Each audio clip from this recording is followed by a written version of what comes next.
Selamat datang kembali lagi di Are We Okay, dan kali ini kita kedatangan tamu kita yang mungkin ini tamu perempuan yang kedua ya, cewek yang kedua ya setelah Kania. Jadi most of our narasumber tuh cowok. Cewek tuh pertama Kania yang sebenarnya cara berpikir, cara merasanya tuh sangat logis. Dan sekarang Danila yang tadi juga merasa tidak cocok merepresentasikan sosok cewek. Thank you Danila Riyadi for coming with us right now. Jadi di konten ini kita pengen ngobrol-ngobrol sisi personalnya Danila sih, kayak gimana yang Danila merasa it's okay untuk di-share. Karena yang kita ingin gali tuh sebenarnya orang-orang yang udah ada di top lah ya, bisa dibilang di top tuh ngerasain hal-hal yang dirasain kita nggak sih, kayak punya sisi-sisi manusiawinya juga nggak sih, apa kehidupannya tuh benar-benar berbeda atau masih sama, kurang lebih akan seputar seperti itu. So first of all aku pengen nyampein pendapatku pribadi, di mana aku sangat respect dan admire Danila di momen ketika dia waktu manggung tuh, Danila waktu manggung tuh sangat lepas gitu, menjadi apa adanya, kayak ngerokok gitu, dia interaksi sama orang tuh kayak apa ya, ngebanyol sama audiensnya, sama fansnya. Nah aku pun juga dulu waktu awal-awal Are We Okay tuh sempet ngerasa kok aku nih malah dianggap sebagai orang yang kaku gitu, yang nggak bisa marah, yang pasti sabar. Jadi kalau aku buat story yang sedikit marah dikit, lah kok emosi bang, lah kok gitu, lah emang kenapa? Gitu. Nah akhirnya dari situ aku sampai bikin sesi Instagram live gitu tiap malam. Aku cuman pingin buat orang-orang tahu aku nih suka marah loh aslinya nih aku nggak kuat loh sama orang-orang goblok kayak gitu. Jadi emang sengaja di live itu aku lebih lepas gitu, supaya nggak didikte aja sama orang-orang. Nah yang aku suka dari Danila itu sih, jadi orang tuh nggak bisa ngekotakin singer tuh harusnya gini, ini nggak boleh, ini boleh.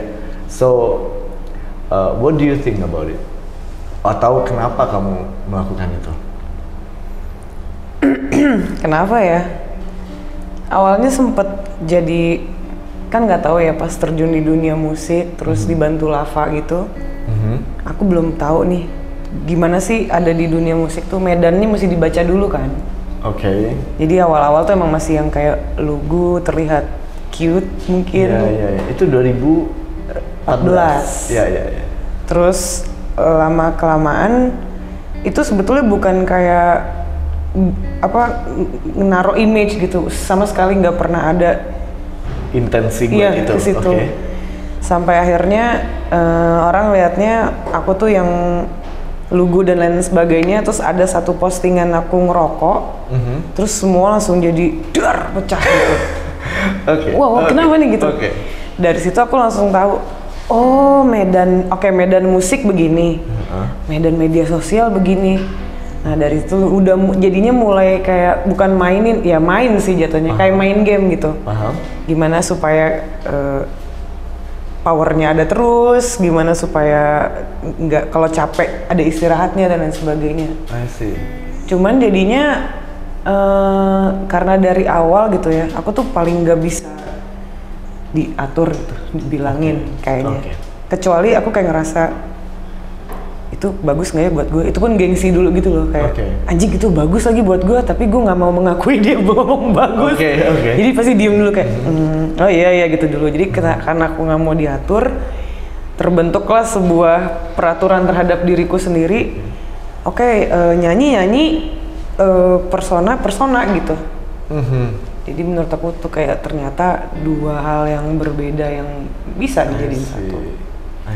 Tapi tetap akhirnya orang juga bisa menikmati dua hal itu secara berbeda juga ya. Itu personanya, musiknya nggak ada hubungannya sama bahas asap rokok. Nggak ada.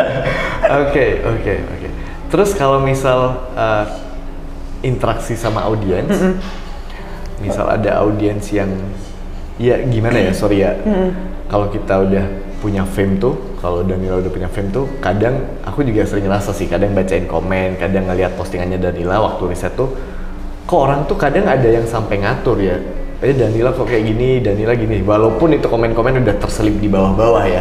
Tapi aku ngelihat kayak banyak banget orang atau netizen yang nggak kenal sama Danila, tapi mereka ngerasa lebih tahu sama Danila sendiri.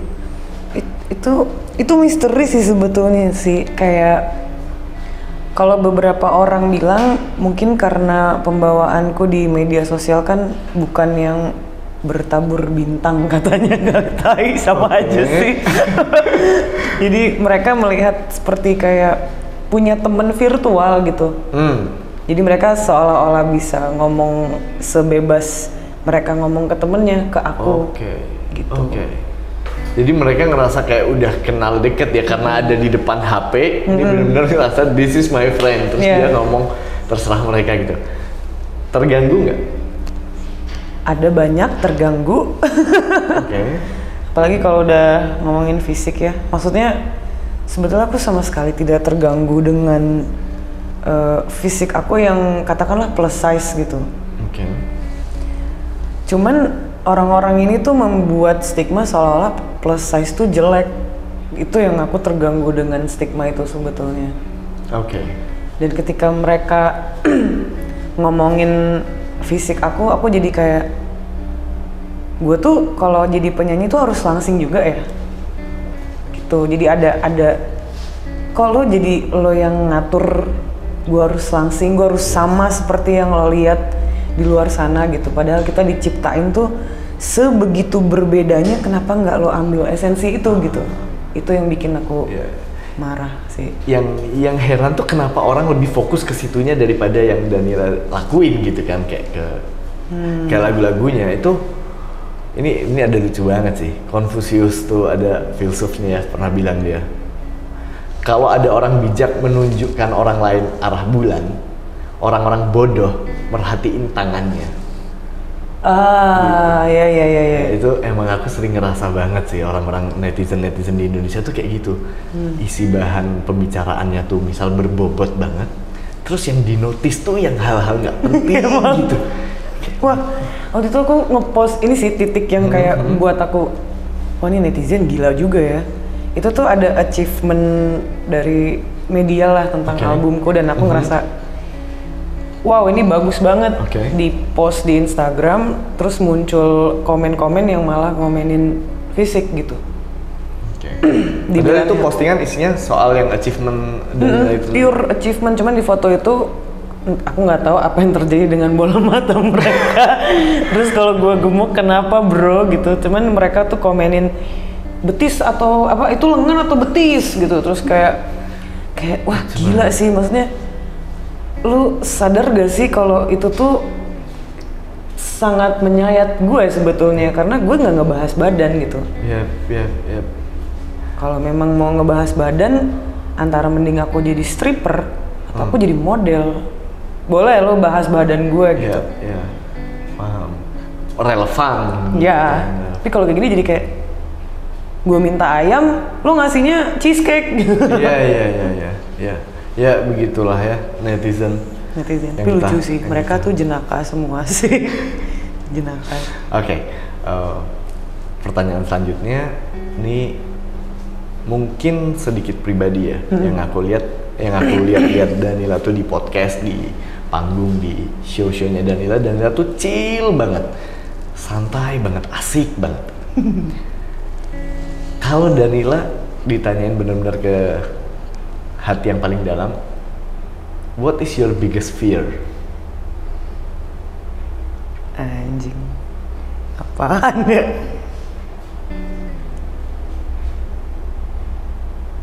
Take your time. What is my biggest fear?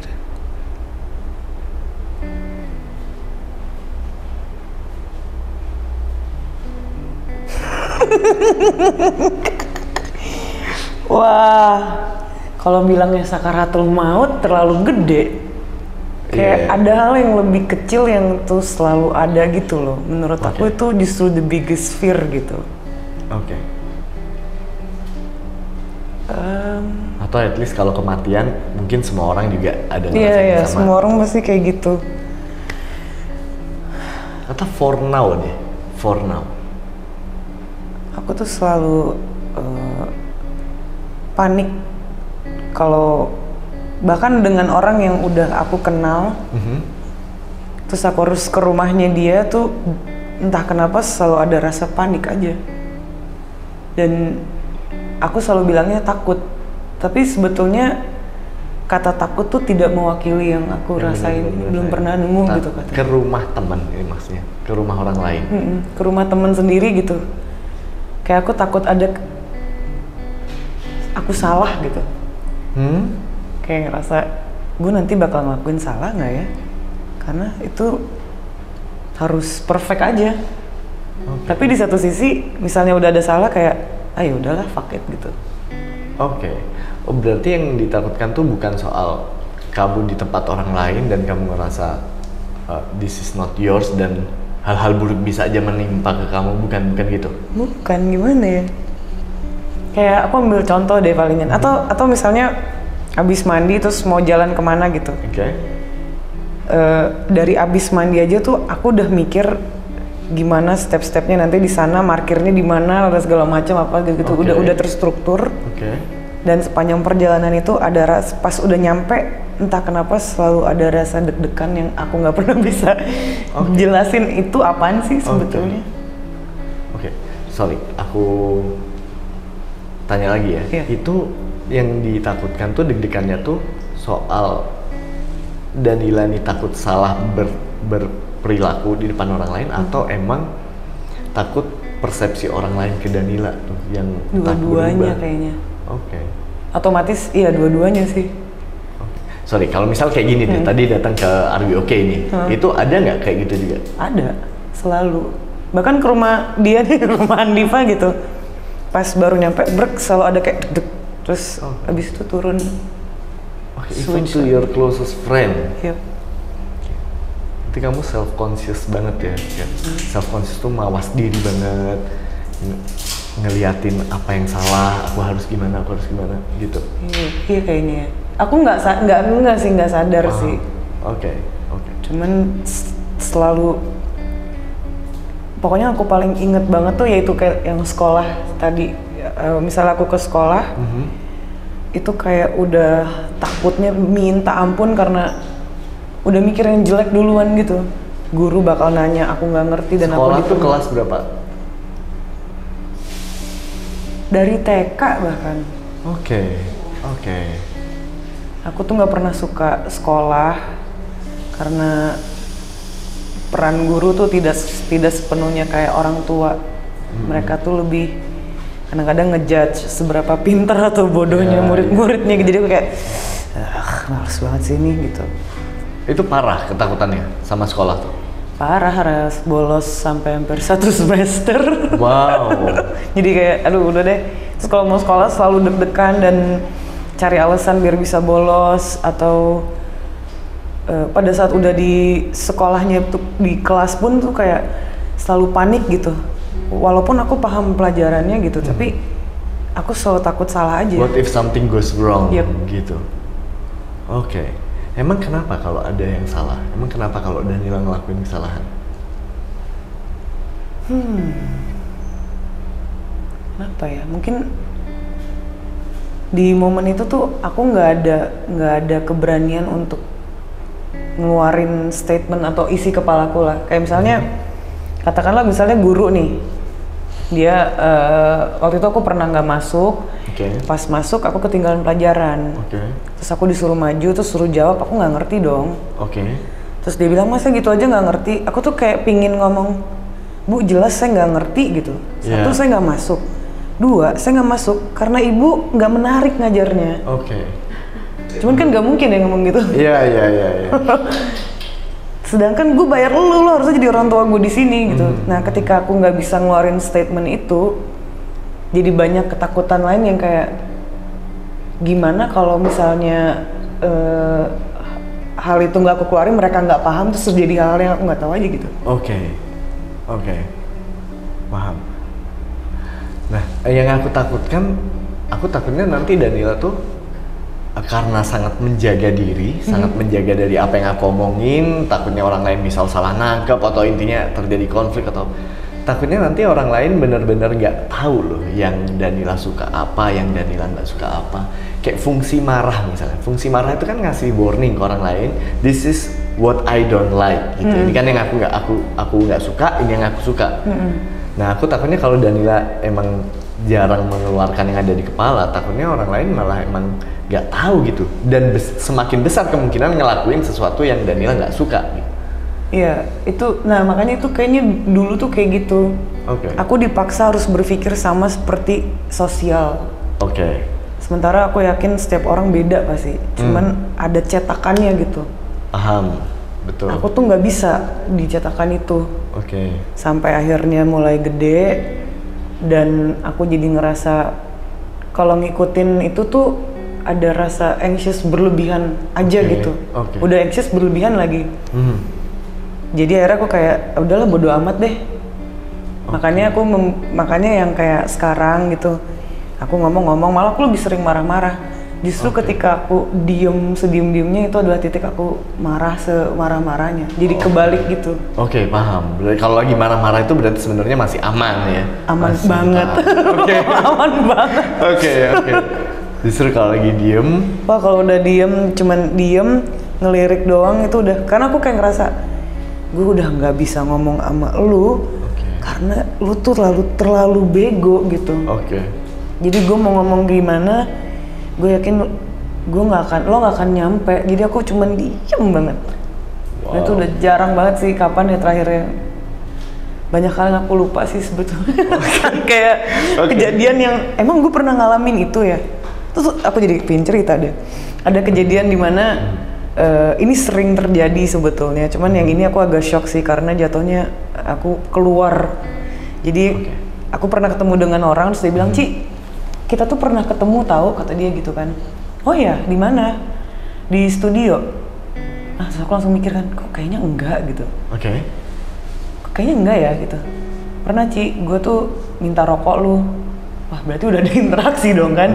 Harusnya pasti aku kayak, ambil aja pasti ada gitu kan. Terus aku ngapain di situ? Ya lo cuma datang ngerokok sebatang, terus lo pergi lagi. Dan aku gak ingat apapun, terus kayak, wah anjing, autopilot gue serem juga ya. Kalau tahu-tahu amit-amit ngebegal kan kita nggak, terus aku nggak sadar gitu kayak anjir gue ngelakuin apa nih gitu. I see. Jadi ada beberapa hal yang kamu benar-benar nggak ingat. Nggak ingat.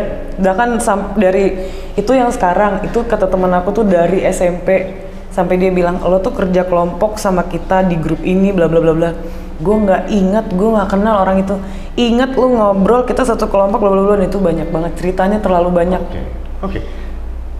Boleh nggak kalau aku bilang berarti Danila nih lumayan sering lost to your own mind gitu, hilang di kepala Danila sendiri gitu. Kayaknya iya deh. Zoning out gitu ya? Iya, zoning out. Anjing gue keren banget sih kalau gue zoning out. Dan yang lucu tadi waktu kita ngobrol ya di luar tuh, aku kan ngeliat podcastnya Danila sama Onat sama Kang Soleh. Itu Danila pernah ngomong, ditanya sama Onat pacarnya siapa, terus Danila tuh langsung nyebut ada. Serius banget jawabnya, namanya siapa? Agus. Agus tuh kan template banget ya, itu template banget. Masa iya sih? Tapi terus Danila cerita, iya itu pacarku dan dia anak seni pahat, umur 39 tahun, namanya Agus Suwarman. Agus Suwarman. Sedetail itu. Iya. Aku percaya dong, ya mungkin namanya aja disamarkan. Maksudnya terlalu absurd lah kalau Agus Suwarman gitu. Terus aku tanya tadi di luar, itu beneran? And what you say is? Itu tipu-tipu. Itu dunia tipu-tipu. Tidak ada orang yang namanya Agus Suwarman, seorang pemahat 39 tahun, rambutnya putih, orang Purworejo, tidak ada. Itu hanya khayalan saya saja. Kenapa ya? Kayak ngilang aja gitu pas, wah Agus Suwarman cocoknya apa ya pekerjaannya? Oh tukang pahat nih, pasti keren banget. Dan itu on the spot. On the spot. Wow. Pada juga kayak misalnya ada yang nanya, misalnya kan udah nggak tahu mau jawab apa ya, kadang-kadang ada interview, ada kejadian apa di pembuatan album apa gitu kan. Terus kalau lagi iseng emang kayak, wah kayak seru nih gitu. iya ada kesurupan, padahal nggak ada.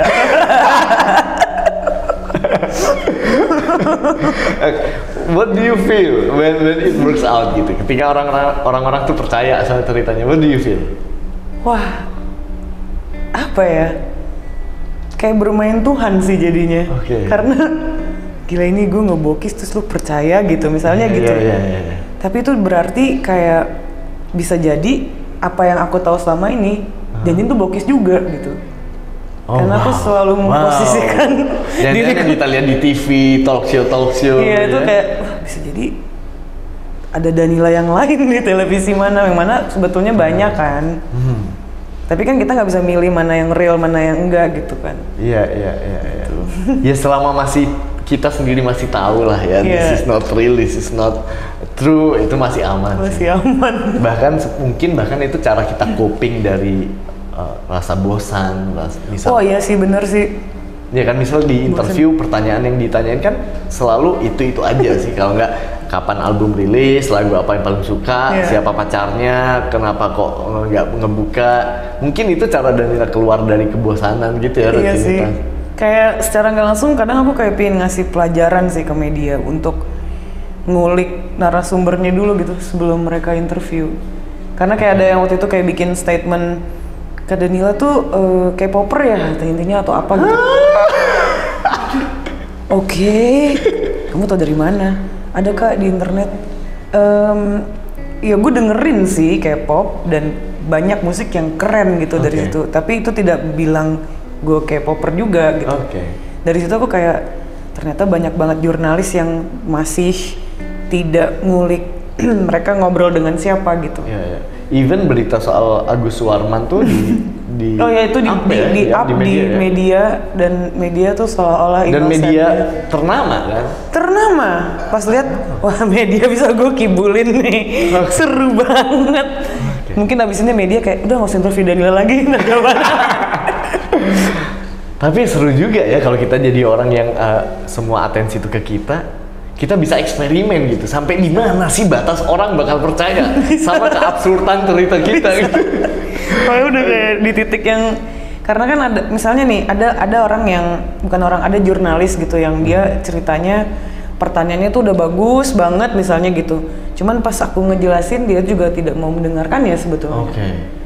Nah dari situ baru kadang-kadang aku twist supaya at least eye contact gitu. Aku twist jadi sebuah berita apa terus baru dia kayak twist random gitu. Apa gitu? Makanya kayak aku pengen jadi psikolog sebetulnya. Kayak enak deh kita bisa mempermainkan kepala orang atau kita observe dulu gitu loh. Menurut aku itu menarik aja sih. Aku jadi kepikiran ini. Karena yang tadi ada jurnalis tuh udah nyiapin pertanyaan, but when you answer kayak dia tuh mungkin dia udah menyiapkan dan tuh kemungkinan bakal jawab ini. Nah aku jadi mikir apa jangan-jangan aja ya, dunia entertain tuh emang suka ngemasukin karakter kita dibentuk yang cocok dengan narasi yang bakal meledak gitu. Itu aku setuju sih dengan itu sih. Kayak apa sih itu teorinya? Aduh gue belajar terus gue lupa lagi. Pokoknya pengaruh media massa terhadap halayak lah gitu. Jadi apakah itu persepsi publik ya? Iya ya. Nah itu deh. Terus? Gue lupa, si pintar kan gue. Gitu ya kayaknya masih jadi misteri gitu sebetulnya. Yang mulai itu media massanya dulu atau pasarnya dulu gitu. Nah atau pasar? Iya atau pasarnya dulu. Yang bikin si medianya begini. Paham. Iya. Tapi kalau yang dari Danila rasain, Danila ngerasa nggak?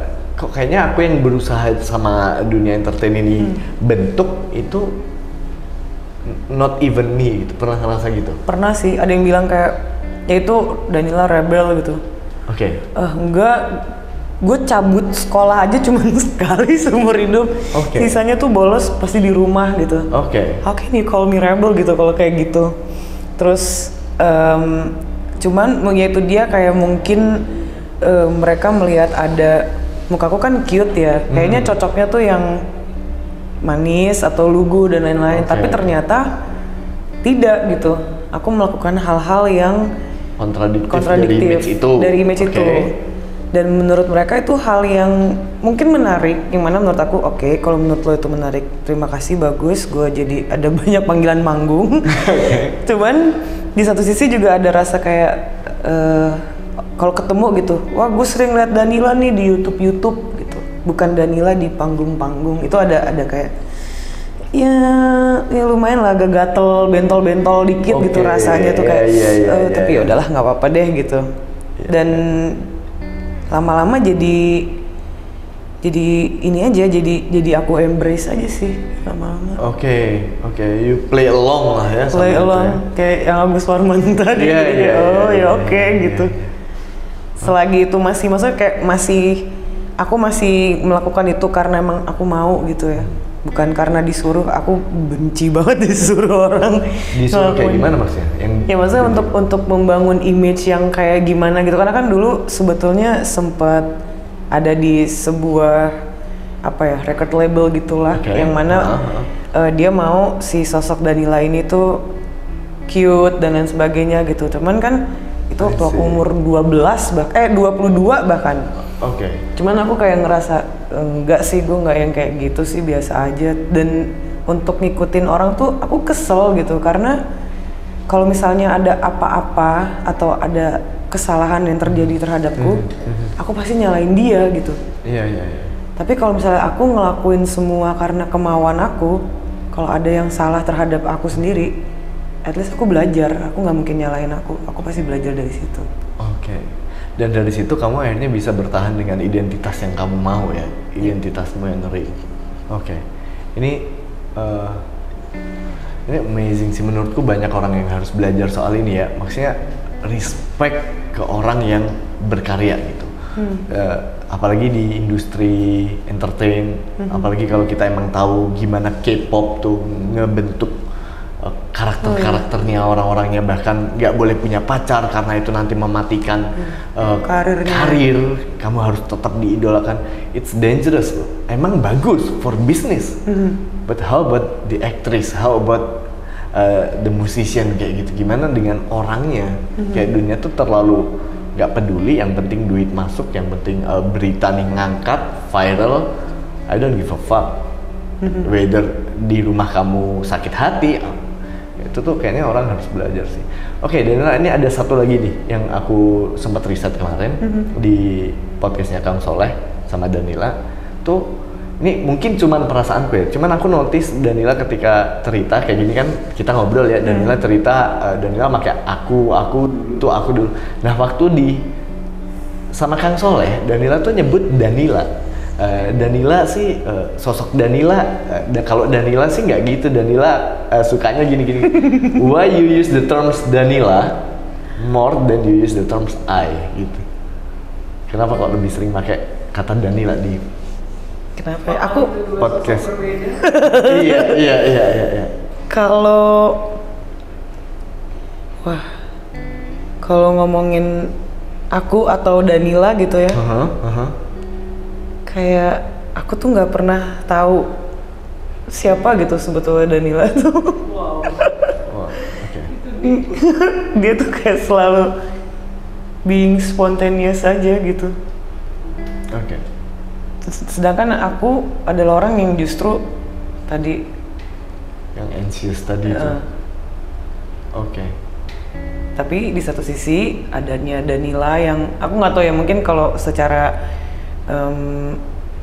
ininya logisnya lah gitu ya.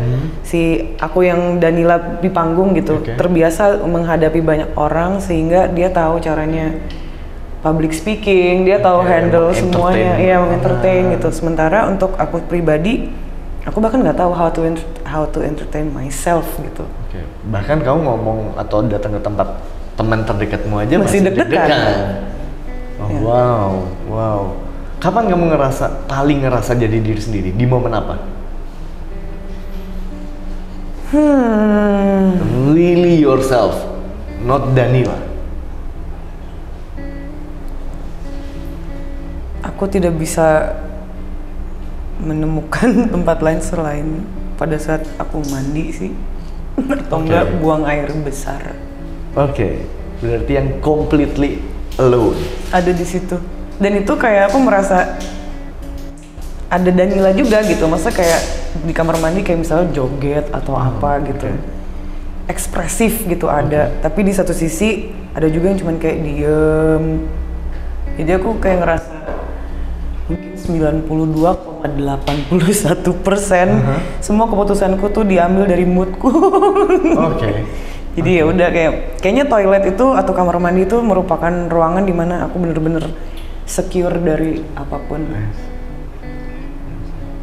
Lebih secure dari ruang kos-kosanmu sendiri. Dari kamu stay itu lebih secure. Kamar mandi itu lebih bahkan di kamar mandi pom bensin dah.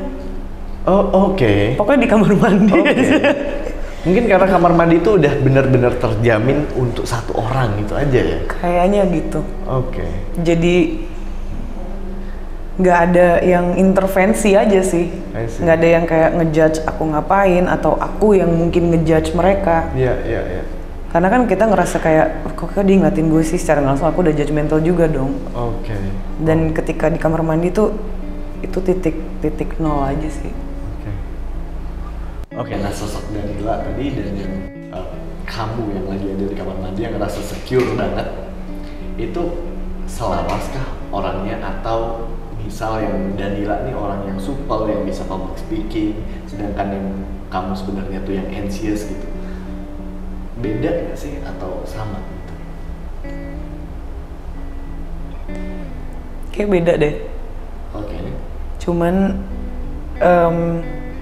aku belajar dari Danila belajar dari aku gitu, kayak aku belajar lo boleh anxious tapi santai aja sih gitu loh. Ada proses self talk ya. Wah, sering sekali. Sering sekali self talk tuh. Dan si Danila juga kayak secara langsung ngejaga supaya tidak terlalu over gitu, karena dia tuh ekspresif banget kan. Jadi harus ada was-wasnya juga. Kayaknya mungkin aku membuat secara nggak langsung kondisi dan penonton dan ya semuanya situasi membuat aku untuk bisa. Ternyata Danila tuh ada dua, I don't know, maybe dua. Bukan berarti ya Danila ini punya gangguan identity disorder. Tapi aku pingin ini, soalnya misalnya kayak ada kayak pertanyaan tes gitu kan. Aku tuh suka banget kayak gue pingin tahu gue tuh kayak gimana sih dari yang psikolog atau ramal kartu tarot tuh segala macam, kayak ayo secara spiritual gue tuh gimana atau secara science gue gimana. Aku tuh selalu ambil tes dan setiap pertanyaan aku selalu punya 2 jawaban yang aku banget dan aku bingung. Jadi even informasi soal dirimu sendiri kamu sangat tertarik untuk dapat dari luar. Iya, karena aku nggak pernah tahu.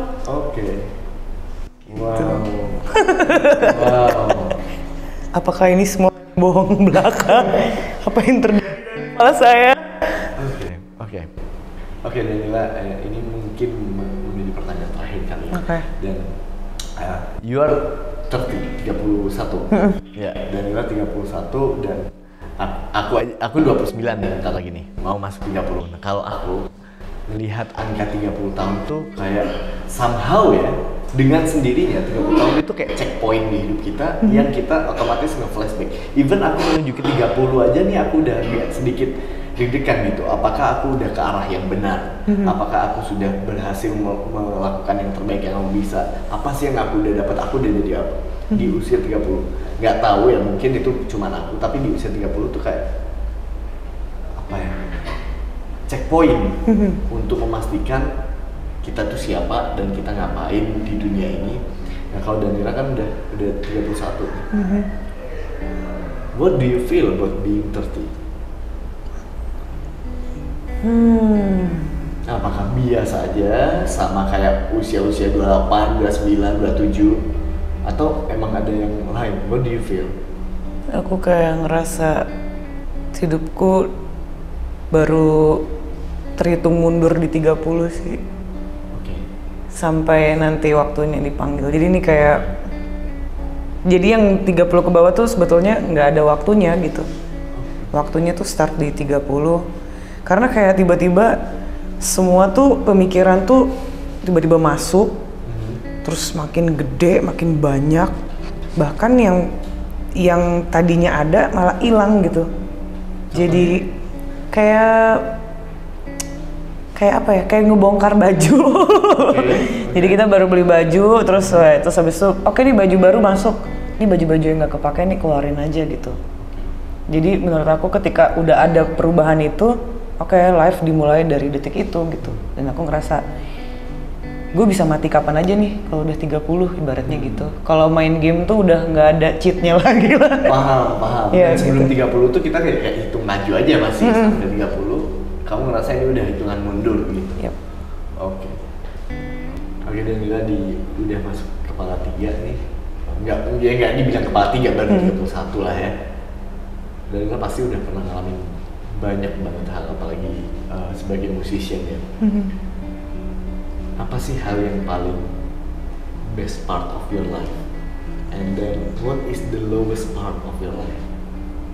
Yang the best part sejauh ini. Best part. Tapi best part bukan dari sudut pandang kerja ya.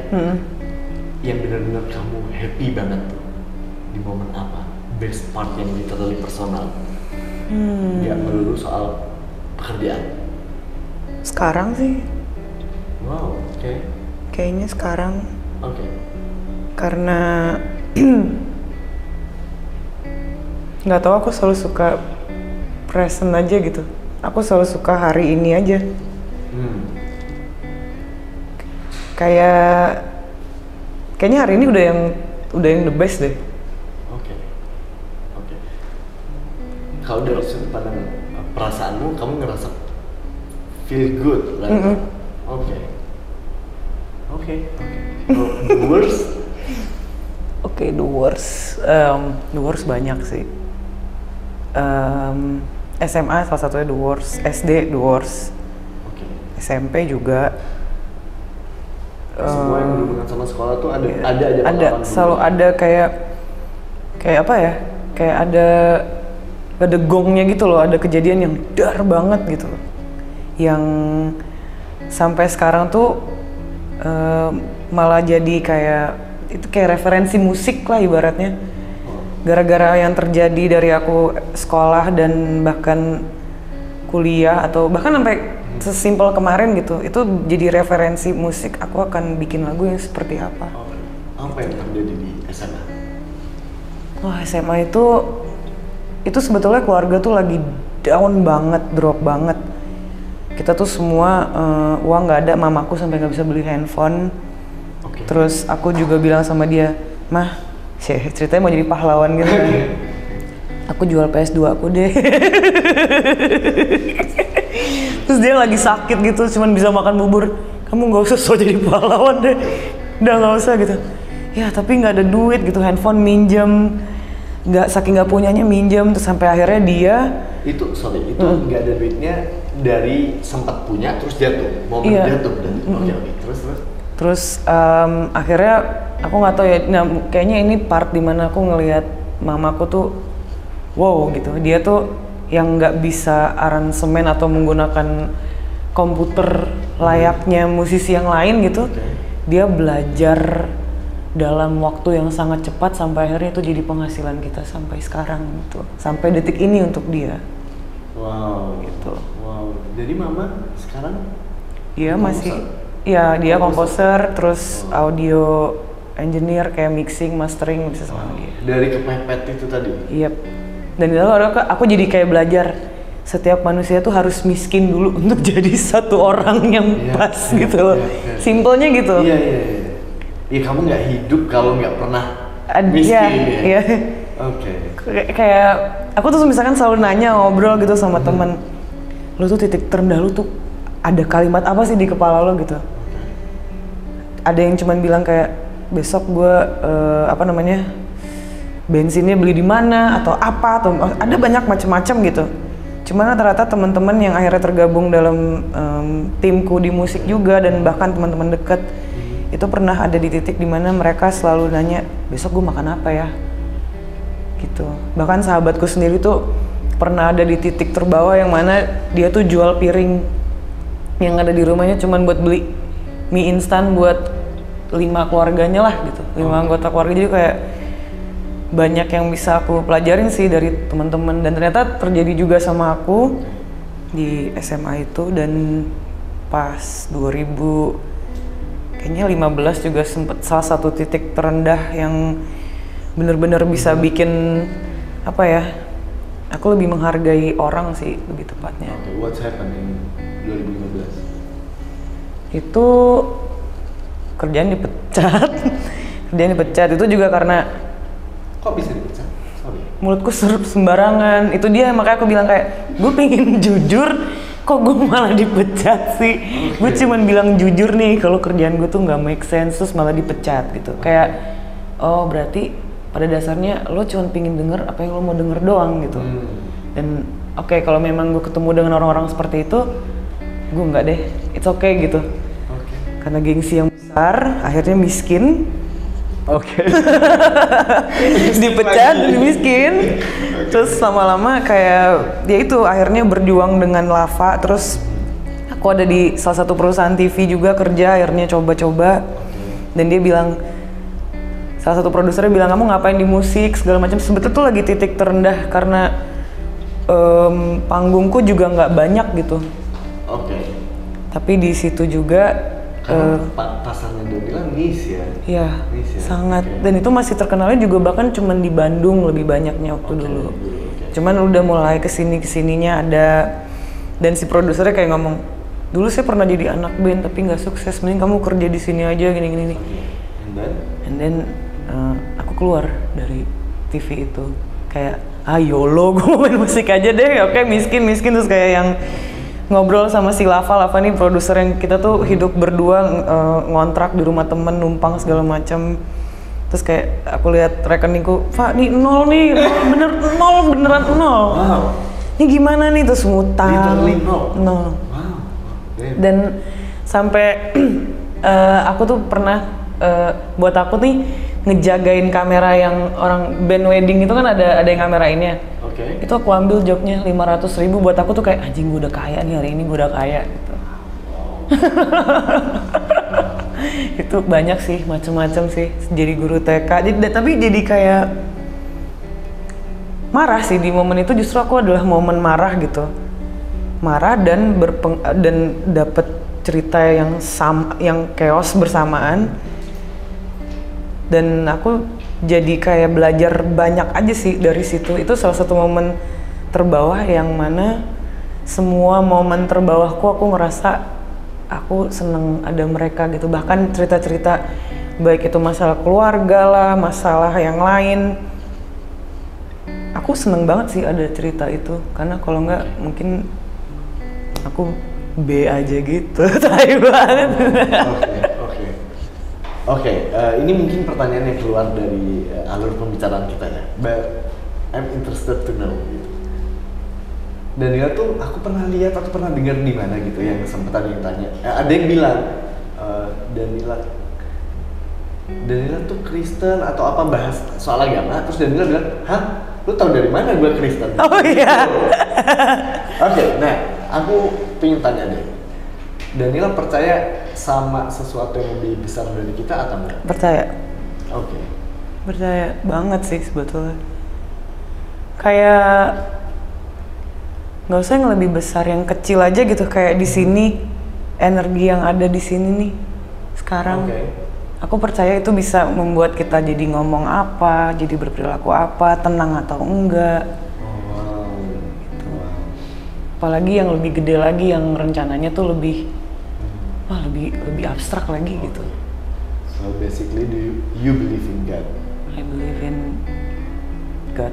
Ya, entah dalam bentuk apa, whatever. Oke, thank you. Dia cukup menjawab pertanyaanku. Oh gitu? Soalnya lumayan menarik tuh waktu dia bilang, lah, lu tahu dari mana gue Kristen?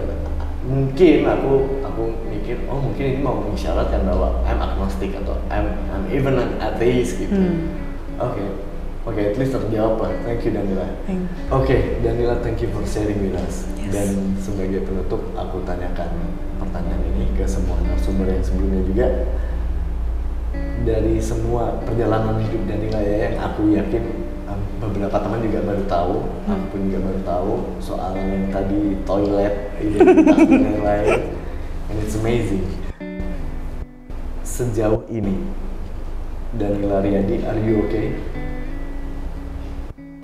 No. Okay. Thank you very much. Thank you. Thank you.